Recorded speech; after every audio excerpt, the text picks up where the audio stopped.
사랑합니다. 한 번 더 인사하겠습니다. 메리 크리스마스.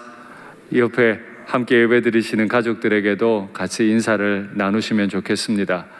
우리는 여태까지 이렇게 예배드린 적이 없는데, 특별히 성탄절에도 예배당에 못 오고 가정에서 화면 앞에서 예배드린다는 것이 마음에 많이 심란하지만 우리 주님이 각 가정마다 함께 하실 줄 믿습니다. 지난 주일에 제가 말씀을 드렸지만 성경 첫 성경인 창세기 1장도 그렇고 신약 성경의 첫 장인 마태복음 1장도 그렇고 우리가 믿기 어려운 내용들을 다 기록하고 있습니다. 정말 기괴한 내용입니다. 그 산간 마을 베들레헴에서 한 아기가 낳고 이 아기는 거기서 오래 살 수 없어서 이스라엘에서 가장 시골 마을인 나사렛으로 옮겨가야 했습니다. 그렇게 시골에서 나고 자란 그 아이가 다윗 왕의 혈통을 이어받은 왕으로 이 땅에 왔다. 그걸 누가 믿을 수 있겠습니까? 또 뿐만 아니라 결혼도 아직 하지 않았는데 동정녀의 몸에서 아이가 태어났다. 이걸 어떻게 믿을 수 있습니까? 이 믿을 수 없는 이야기가 마태복음 1장에 다 기록되어 있습니다. 더 깜짝 놀랄 이야기는 이 아기의 이름을 기록해 뒀는데 21절에는 저가 자기 백성을 저의 죄에서 구원할 자이심이라 하는 의미를 가진 예수라고 하는 이름을 받았고, 23절에 보니까 이사야 7장을 인용해서 처녀가 잉태하여 아들을 낳으리니 그 이름을 임마누엘이라 하라. 임마누엘, 하나님이라는 이름을 받았다는 거예요. 이걸 도대체 어떻게 믿을 수 있습니까? 2000년 전 분위기에 이건 그 누구도 믿을 수 없는 이야기를 마태가 독자들에게 읽고 믿으라고 지금 전해주고 있는 겁니다. 왜 이 이야기가 믿을 수 없는 이야기인지 성경 한 구절 한 구절을 한번 헤아려 보겠습니다. 오늘 본문을 보니까 요셉과 마리아가 정혼을 했는데 약혼하고 정혼하고 동거하기 전에, 당시 문화에서 정혼은 법적인 효력을 가집니다. 아직 결혼은 하지 않았지만 결혼에 준하는 법적인 효력을 가지기 때문에 이 정혼을 깨트리려면 이혼이라고 하는 과정을 반드시 거쳐야만 합니다. 그런데 또 한편 정혼은 결혼이 아니기 때문에 정상적인 동거를 해서는 안 됩니다. 이 동거라는 헬라어 단어는 부부의 성적 관계를 의미하는 단어입니다. 그러니까 정혼은 결혼의 법적 권위는 가지지만, 구속력은 가지지만 또한 성관계를 아직 해서는 안 되는, 아직 결혼이 아닌 단계인 거죠. 그런데 오늘 본문을 보니까 정혼하고 동거하기 전에 라고 표현되어 있습니다. 이때는 절대 마리아는 임신하면 안 되는데 오늘 본문을 보니까 동거하기 전에 마리아가 임신한 사실이 드러났습니다. 오늘 본문을 18절을 보면 성령으로 잉태된 것이 드러났더니 그랬는데, 그 본문을 한번 살펴보시죠. 마리아가 요셉과 약혼하고 동거하기 전에 성령으로 잉태된 것이 나타났더니, 동거하기 전에 잉태된 것이, 만약에 저 구절에서 성령으로가 빠진다면 정말 엄청난 일이 벌어질 거예요. 한번 빼보겠습니다. 동거하기 전에 잉태된 것이. 동거하기 전에 잉태하는 건 불륜이에요. 2000년 전 분위기에서 동거하기 전에 잉태했다는 건 요셉의 입장에서는 견딜 수 없는 수치고 모욕이고, 이 여자가 임신했다는 사실이 알려지면 이 여자는 돌에 맞아 죽는 것이 율법이었죠. 그러니까 동거하기 전에 잉태됐는데 성경은 기록하기를 한 글자를 더 넣어요. 성령으로. 동거하기 전에 성령으로 잉태됐다. 그러면 괜찮은가요? 저걸 어떻게 믿어요? 차라리 동거하기 전에 잉태한 건 다른 남자를 통해 임신했나 보다 생각하면 되는데, 동거하기 전에 임신한 이게 성령으로 잉태됐다? 언제 봤어요? 누가 그걸 봐요? 아무도 보지 못했어요. 그리고 그게 가능하다는 건 들어본 적도 없어요. 2000년 전 상황이고 내가 요셉의 입장이라면 반드시 우리는 아내를 의심할 수밖에 없는 상황입니다. 그런데 마태는 우리에게 동거하기 전에 성령으로 잉태된 것이 드러났다. 이걸 기록해주고 믿으라는 거죠.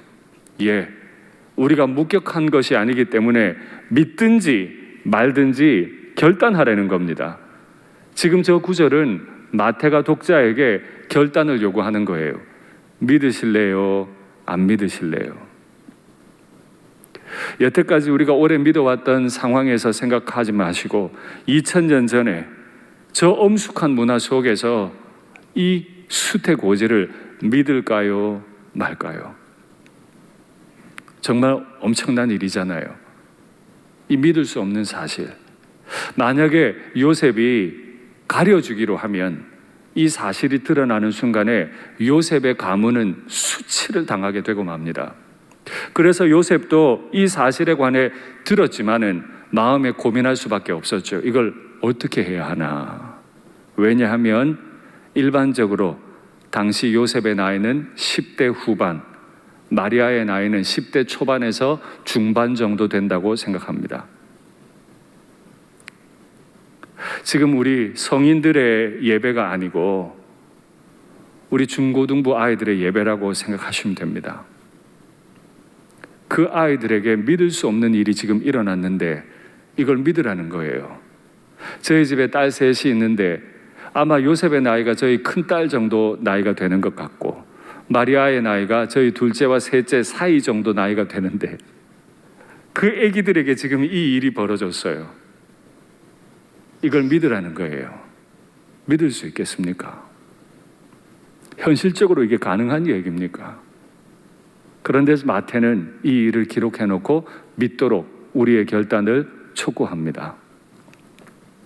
그런데 오늘 본문을 보니까 요셉은 의로운 사람이래요. 그를 드러내지 아니하고 가만히 끊고자 하여. 요셉도 감당할 수 없는 이 현실에 대해서 자기와 아직 결혼하기 전에 약혼한 상태에 있는 여자가 임신했다는 이 감당할 수 없는 이야기를 듣고 가만히 끊고자 생각했어요. 그런데 요셉이 가만히 끊고자 할 때 그 전에 한 가지 구절이 더 있잖아요. 그를 드러내지 아니하고. 요셉의 입장에서 마리아의 행동은 불륜에 관한 것입니다.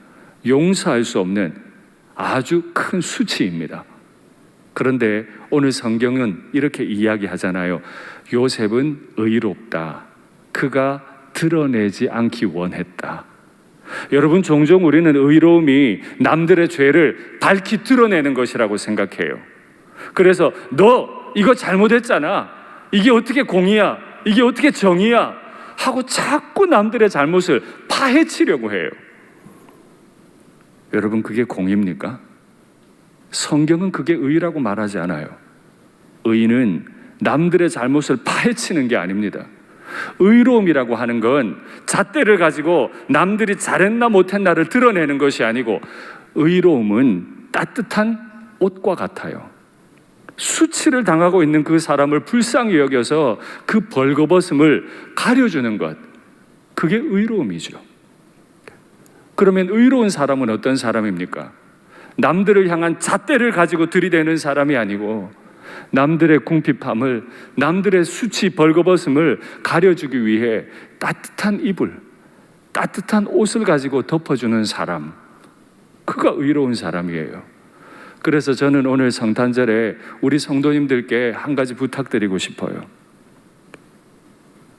교회 안에서 서로를 향해 잘못을 자꾸 드러내려고 하는 모든 시도들을 멈추셔야 합니다. 남편이 아내의 허물과 약점을 자꾸 드러내려는 시도들을 멈추셔야 해요.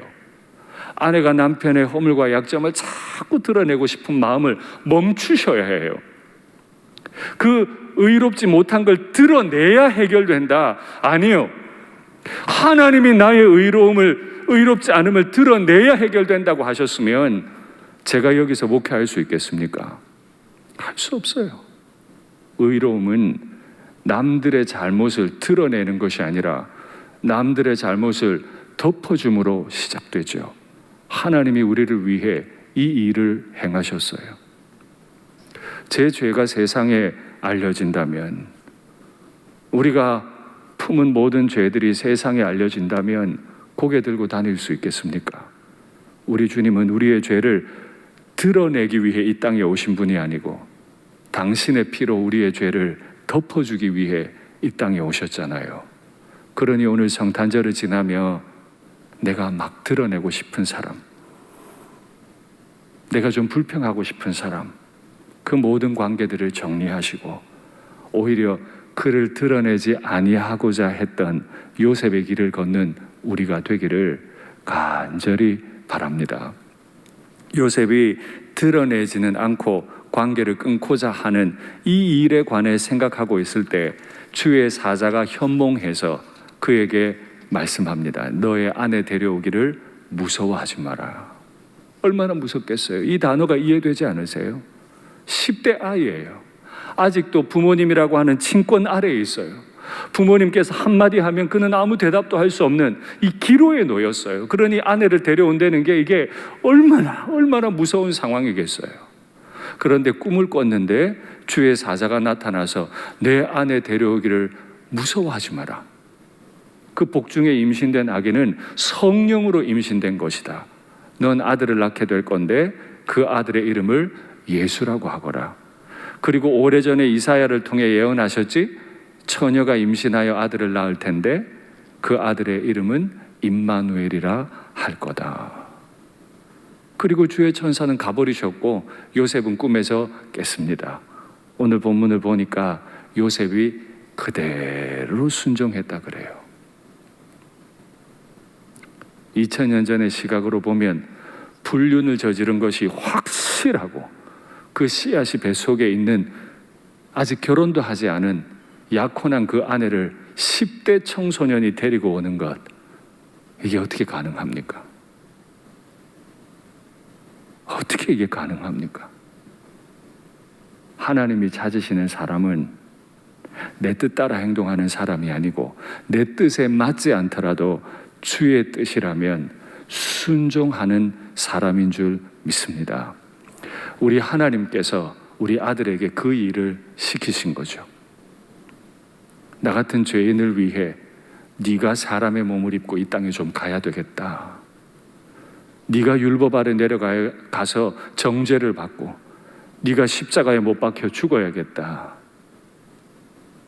성자의 마음에 맞지 않더라도 성자께서는 성부의 그 부탁에 순종하셨잖아요. 그리고 이 땅에 오셨잖아요. 오늘 성경은 온통 우리를 사랑하신, 죄인을 사랑하신 하나님에 관한 이야기로 가득합니다. 그런데 이 이야기는 믿지 않는 사람들에게 볼 땐 굉장히 기괴한 이야기고 믿을 수 없는 얘기죠. 왜 이 이야기가 믿을 수 없는지, 그러면 왜 하나님께서는 이 믿을 수 없을 만한 이상한 이 일들을 통해 우리에게 오셔야 했는지 오늘 나신 아기의 그 두 가지 이름을 통해 확인하겠습니다. 첫 번째, 이 아기의 이름은 예수라는 단어죠. 히브리어로는 여호수아, 후기 히브리어로 가면 예수아라고 되어 있습니다. 그리고 헬라어로는 예수입니다. 이 말의 의미는 구원자라는 뜻이죠. 그가 어디서 누구를 구원했습니까? 자기 백성을 저의 죄에서 구원하셨다. 우리의 구원자는 로마로부터 해방시키는 사람이 아니고 우리의 죄로부터 구원하는데, 이 죄라는 건 크게 두 가지로 나눠볼 수 있겠습니다. 첫 번째, 죄로 인한 정죄로부터 우리를 해방하십니다. 사람은 죄를 짓고 나면 죄책감이라고 하는데 빠져요. 죄책감에 빠져보신 적이 있으세요? 죄책감은 하나님 앞에서 정당하게 회개하는 마음과는 전혀 다른 이야기입니다. 죄책감은 마귀가 속이느라고 우리에게 주는 감정이에요. 죄책감을 아무리 가져도 죄를 멈추는 데 도움이 되지 않고 오히려 죄책감을 가지면 가질수록 또 다른 두 가지 반응이 나타나는데, 하나는 이 죄책감을 견딜 수 없으니까 나는 완전히 금욕하며 살 거야. 세상을 도피하듯 살게 만들어버립니다. 사람과 다 담을 쌓게 만들어요. 또 하나의 반응은 내가 아무리 노력해도 이 죄책감이 사라지지 않고 아무리 죄책감을 가져도 죄는 반복이 되니까 이건 감당이 안 되는구나. 결국에 절망한 상태로 죄를 즐기게 됩니다.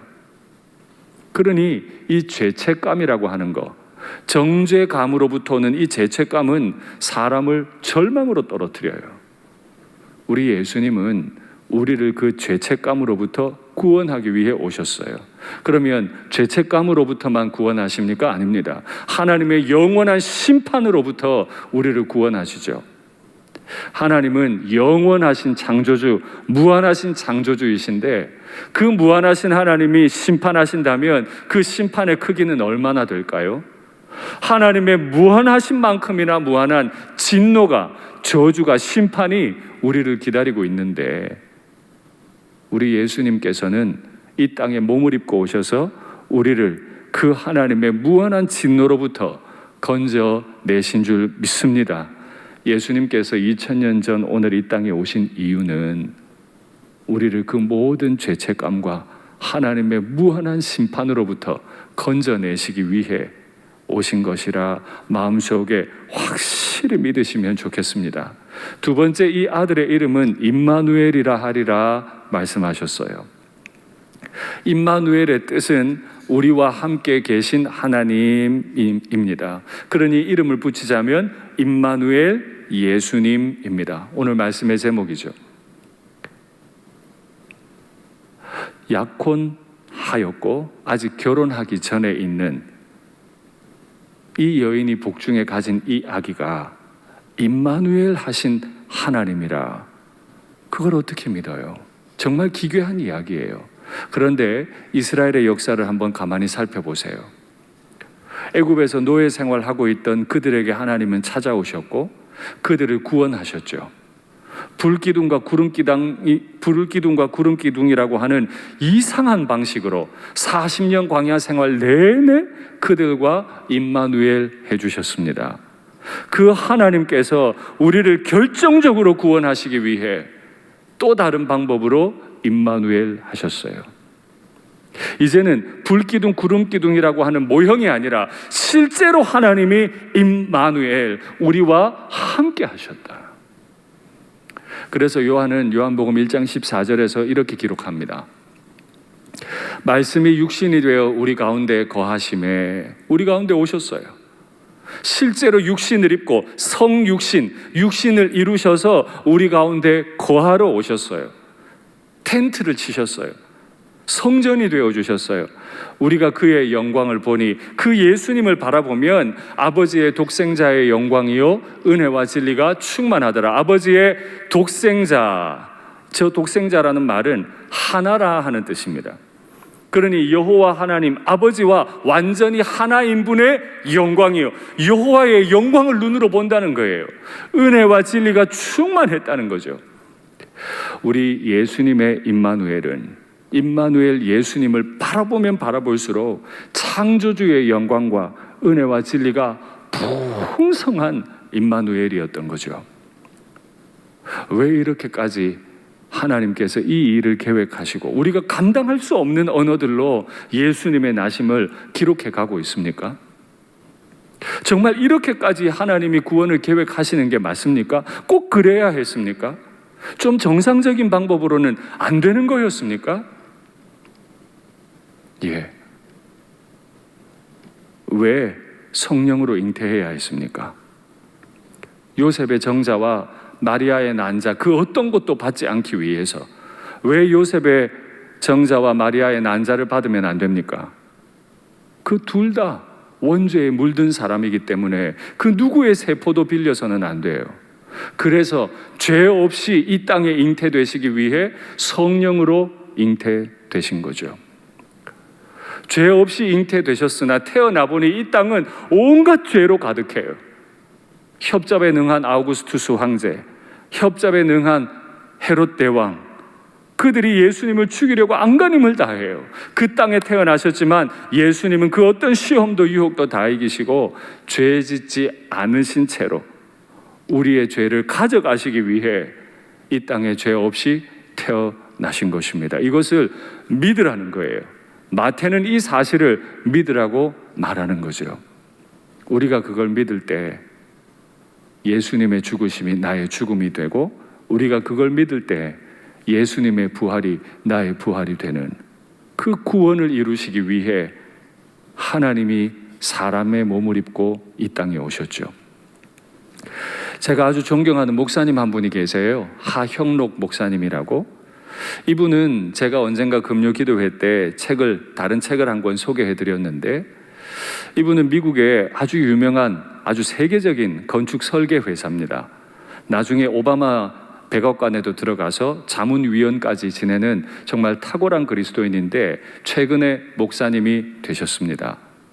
그런데 이분은 30대에 아주 치명적인 심장 질환을 앓아서 사망 선고를 받았어요. 이제 곧 당신은 죽습니다. 이제 다른 방법은 없고 당신에게 꼭 맞는 심장을 기증받아서 이식해야 합니다. 기다리고 있었습니다. 절망의 세월이었죠. 나 여태까지 큰 죄 안 짓고 예수 잘 믿고 왔는데 왜 내게 이런 일이 벌어집니까? 저라도 병상에서 원망할 것 같아요. 30대였으니까 얼마나 아내도 젊고 두 딸은 얼마나 어렵겠습니까? 그 어려운 마음 가지고 병상에 있는데 갑자기 어릴 때 친구와 대화한 게 생각이 났어요. 그 친구는 한센병 환자였습니다. 나병 환자였어요. 그 나병 환자가 예수님을 만나고 난 예수님께 항복했어. 예수님이 뜻이 있어 나에게 이런 일을 행하셨을 거야. 난 예수님을 찬양해 라고 했던 말이 갑자기 기억나면서 병상에서 하나님을 원망했던 자신을 회개하고 눈물로 기도하는 장면이 나와요. 한번 그 책을 확인하시죠.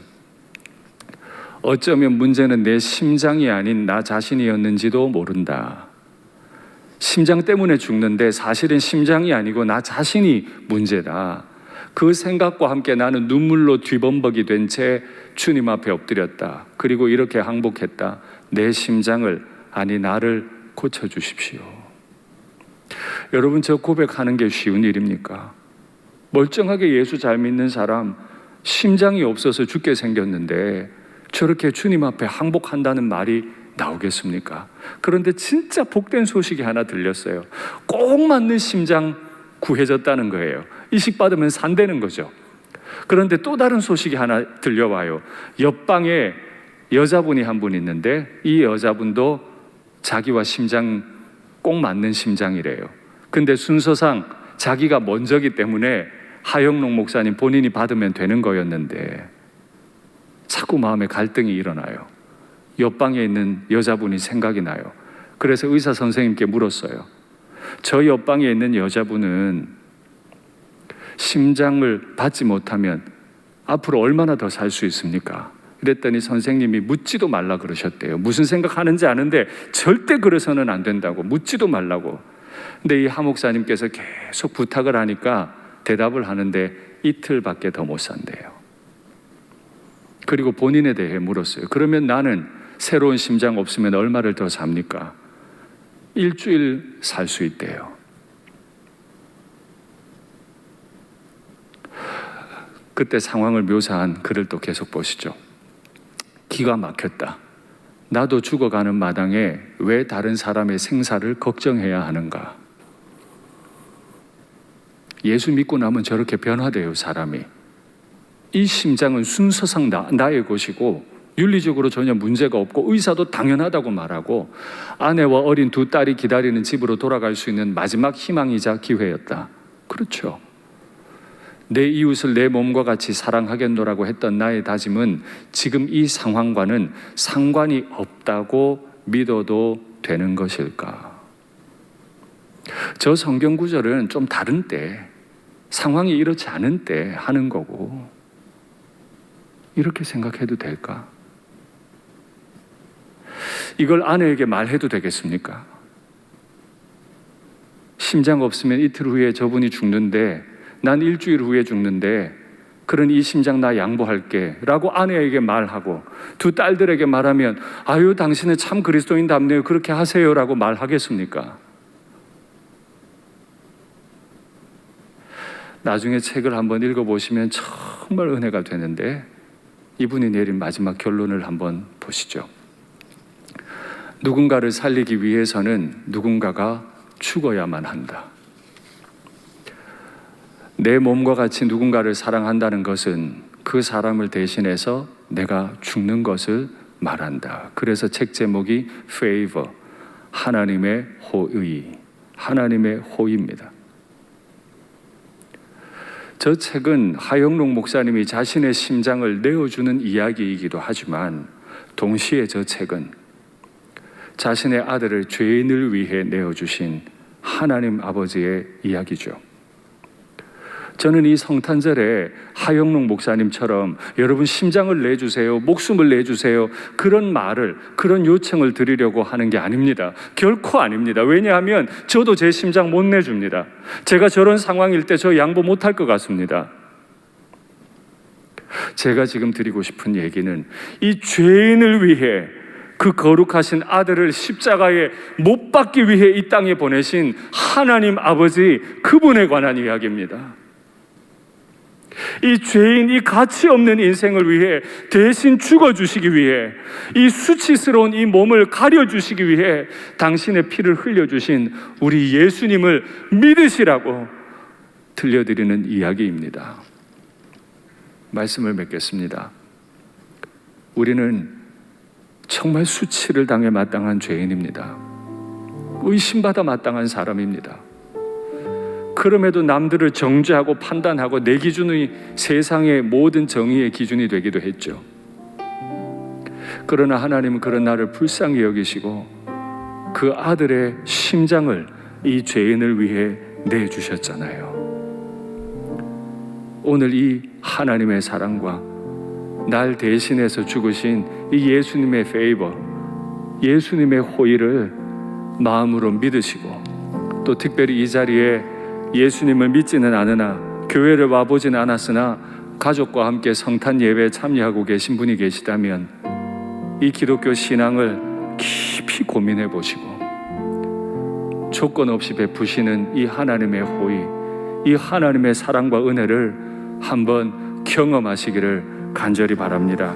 찬송할까요? 예수 하나님의 공의, 예수 하나님의 완전한 사랑, 예수 하나님의 값없는 은혜, 예수 하나님의 놀라운 지혜, 아름다운 그 이름, 예수 하나님의 완전한 사랑, 예수 하나님의 완전한 사랑, 예수 하나님의 값없는 은혜, 예수 하나님의 놀라운 지혜, 아름다운 그 이름, 십자가를 참으신 어린 양 예수, 십자가를 참으신 어린 양 예수, 내 죄 씻어주시고 구속하셨네,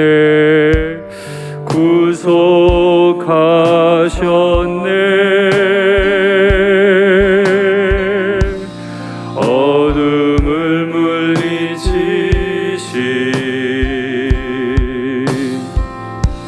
세상의 빛 예수, 영광의 빛 비추사 자유케 하시네, 자유케 하시네, 예수 하나님의 완전한 사랑, 예수 하나님의 값없는 은혜, 예수 하나님의 놀라운 지혜, 아름다운 그 사랑 얼마나 아름다운지, 그 사랑 얼마나 아름다운지, 그 그 사랑 얼마나 날 부욕해 하는지, 그 사랑 얼마나 크고 놀라운지를, 그 사랑 얼마나 나를 감격하게 하는지.